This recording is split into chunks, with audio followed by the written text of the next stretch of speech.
ಬಾನು ಮುಸ್ತಾಕ್ ಅವರು ಅಂತಾರಾಷ್ಟ್ರೀಯ ಬೂಕರ್ ಪ್ರಶಸ್ತಿಯನ್ನು ಪಡ್ಕೊಂಡಿರ್ತಕ್ಕಂಥವರು.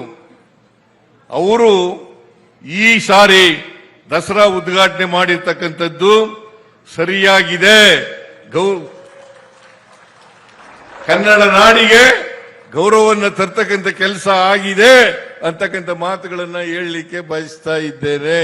ಹಾಗಾಗಿ ನಾನು ಬಾನು ಮುಸ್ತಾಕ್ ಅವರಿಗೆ ಕವಿಯತ್ರಿ, ಸಾಹಿತಿ, ಹೋರಾಟಗಾರ್ತಿ, ಬೂಕರ್ ಪ್ರಶಸ್ತಿ ವಿಜೇತೆ ಶ್ರೀಮತಿ ಬಾನು ಮುಸ್ತಾಕ್ ಅವರಿಗೆ ಸರ್ಕಾರದ ವತಿಯಿಂದ, ನನ್ನ ವತಿಯಿಂದ, ಇಡೀ ಮೈಸೂರು ಜಿಲ್ಲೆಯ ನಾಡಿನ ವತಿಯಿಂದ ನಿಮಗೆ ಅಭಿನಂದನೆಗಳನ್ನು ಸಲ್ಲಿಸಲಿಕ್ಕೆ ಬಯಸ್ತಾ ಇದ್ದೇನೆ.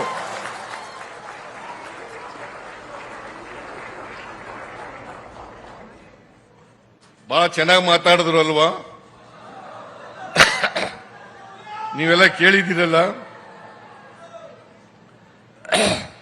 ನನಗೂ ಕೂಡ ಅವರಷ್ಟು ಚೆನ್ನಾಗಿ ಮಾತಾಡಕ್ ಆಗಲ್ಲ. ಈ ಸಂದರ್ಭಕ್ಕೆ ತಕ್ಕಂತೆ ಒಬ್ಬ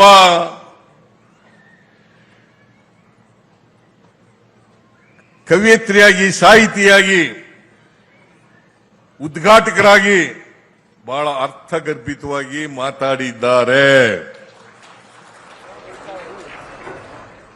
ಬಹುಶಃ ಈ ನಾಡಿನ ಜನತೆ ನೀವೆಲ್ಲ ಕೂಡ ಅರ್ಥ ಮಾಡ್ಕೊಂಡಿದ್ದೀರಿ ಅಂತಕ್ಕಂಥದ್ದು. ಬಹುಶಃ ಯಾರು ಇವರನ್ನ ವಿರೋಧ ಮಾಡ್ತಾ ಇದ್ರು ಅವ್ರಿಗೂ ಕೂಡ ಕಣ್ತರಿಸ್ತಕ್ಕಂಥ ರೀತಿಯಲ್ಲಿ ಇದೆ ಅಂತಕ್ಕಂಥ ಮಾತುಗಳನ್ನು ಹೇಳಲಿಕ್ಕೆ ಬಯಸ್ತಾ ಇದ್ದೇನೆ. ಅದರಿಂದ ನಾನು ಹೆಚ್ಚು ಮಾತಾಡ್ಲಿಕ್ಕೆ ಹೋಗಲ್ಲ ಬಾನು ಮುಸ್ತಾಕ್ ಅವ್ರ ಬಗ್ಗೆ. ಬಾನು ಮುಸ್ತಾಕ್ ಅವರು ಹಾಸನದವರು, ಮೈಸೂರಿಗೆ ಅನೇಕ ಸಾರಿ ಬಂದಿದ್ದಾರೆ. ಮೈಸೂರಿನಲ್ಲೂ ಕೂಡ ಅನೇಕ ಸಂದರ್ಭಗಳಲ್ಲಿ ಸಭೆಗಳಲ್ಲಿ, ಸಮಾರಂಭಗಳಲ್ಲಿ ಭಾಗವಹಿಸಿದ್ದಾರೆ, ಮಾತನಾಡಿದ್ದಾರೆ. ಅವರು ಭಾಷಣ ಕೇಳಿದ್ದೀವಿ. ಅವರು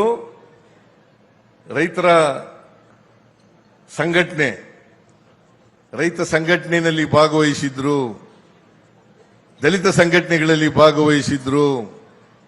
ಅವರು ಹೋರಾಟದಲ್ಲಿ ಮುಂಚೂಣಿಗಳಲ್ಲಿದ್ದರು. ಬರೀ ಹಾಸನ ಒಂದೇ ಅಲ್ಲ, ಈ ರಾಜ್ಯದ ತುಂಬೆಲ್ಲ ಅವರು ಹೋರಾಟಗಳಲ್ಲಿ ಭಾಗವಹಿಸಿದ್ರು ಅಂತಕ್ಕಂಥದ್ದನ್ನು ನಾವು ಅರ್ಥ ಮಾಡ್ಕೋಬೇಕಾಗ್ತದೆ. ಅವರು ಬಹಳ ಜನಪ್ರಿಯ